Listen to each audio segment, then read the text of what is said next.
Welcome. In this video, we are going to discuss about sectors of Indian economy. Indian economy is divided into several parts called sectors for better understanding and analysis. So let us see the sectors of Indian economy. So we divide Indian economy according to our needs. If you want to divide on basis of activities, we divide it as primary sector, secondary sector and tertiary sector. If you want to divide it on basis of work condition, then we divide it as organized sector and unorganized sector. If you want to know who owns what, like if you want to divide the Indian economy on ownership, then we will divide it as public sector and private sector.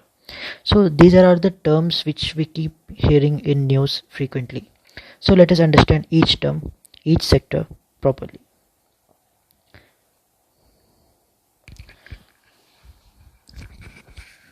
So the first division of Indian economy is on the basis of activities.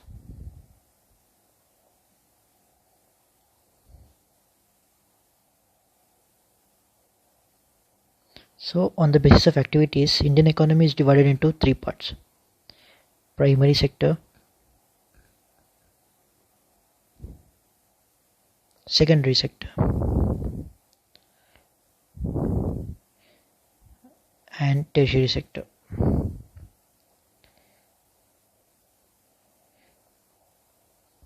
So what is primary sector, what is secondary sector and what is tertiary sector, we are going to see now. So primary sector involves all those activities in which natural resources are involved, like agriculture or dairy or mining. All these are activities in which natural resources are involved. We are basically using natural resources to create something, and these activities, these primary sector activities, form base to secondary sector or other products. So these are the basis to industries. So primary sector forms base to other products. So examples in primary sector is agriculture. Here nature is involved. Dairy. Here also we use animals, which is nature. Mining. Here also many people tend to forget mining here because most people count mining in secondary sector, but actually it is in primary sector because it involves using natural resources, etc. This sector is also sometimes called agriculture and allied activities because mainly in this sector we have agriculture, animal husbandry, dairy, etc. So this sector is also called agriculture and allied sector. And one more thing is the workers in these sectors are called red collar workers, or jobs in this sector are called red collar jobs.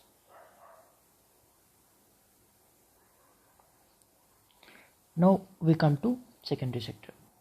Secondary sector is basically industries. Here whatever is produced in primary sector, all that produce acts as a raw material to industries, and this raw material, these industries, they will take this raw material that is produced from primary sector and they will convert this raw material to finished goods. So basically industries involve manufacturing of goods.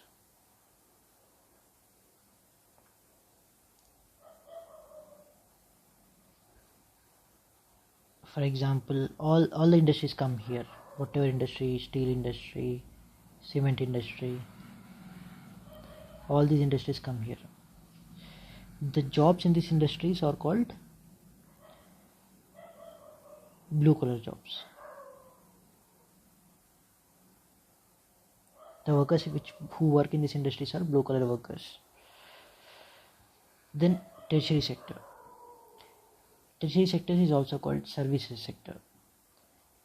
They do not produce any goods, but what they do is they do value addition to these two, primary sector and secondary sector. For example, banking, finance, all these come under service sector. IT, finance, all these activities which do not involve manufacturing of goods, which do not involve producing of goods, come under services sector. These service sector are very important to both secondary sector and primary sector. So these are the three main sectors of Indian economy, and remember, we are dividing it on the basis of activities. What all activities are there in Indian economy? We are basically dividing it to three parts.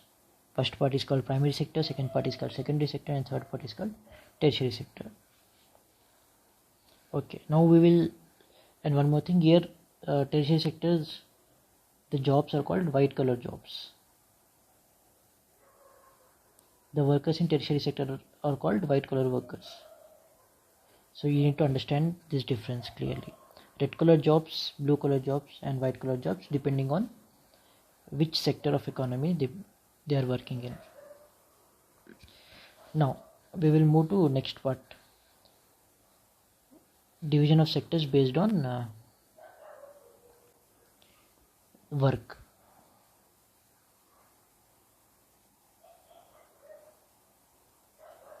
Work condition, we divide. Why do we divide it in this way? Because we need to understand the effect of work condition on people as such, on economy as such. So first, there are two divisions in this. First is called organized sector, second is called unorganized sector.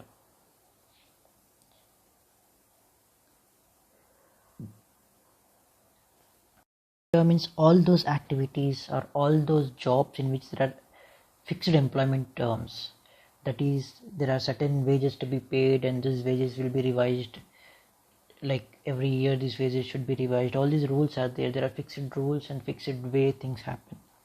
All in such kind of jobs are called organized sector jobs.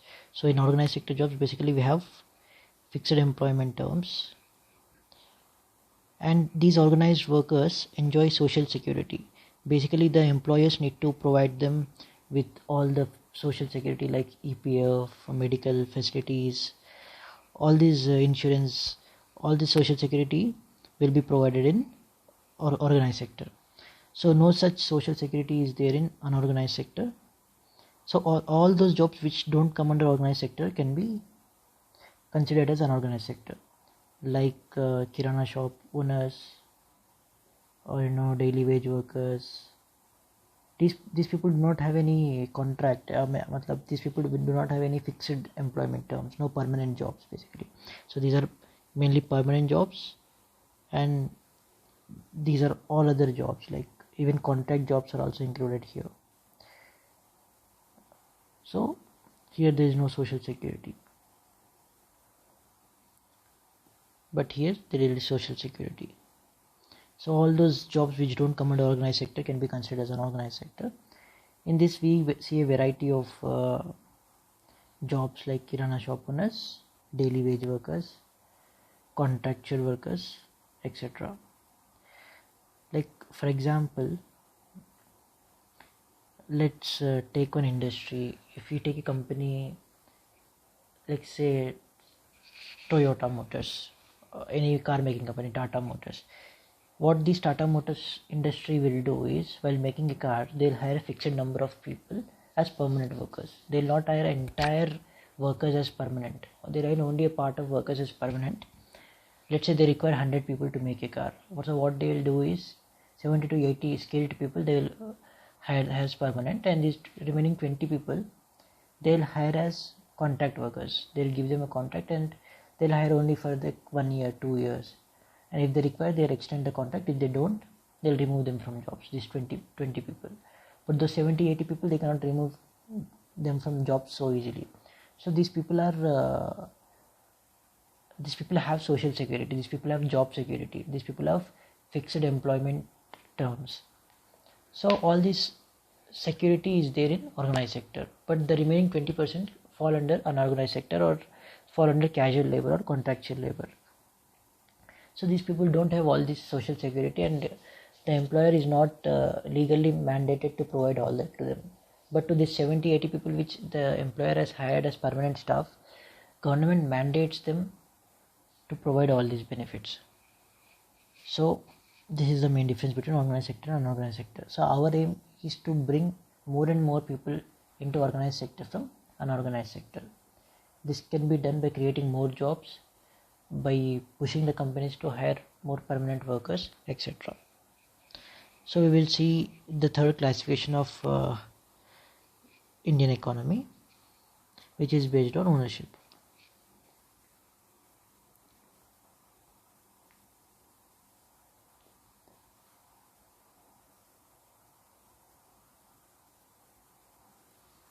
So based on ownership, we divide Indian economy into two parts, that is public sector and private sector.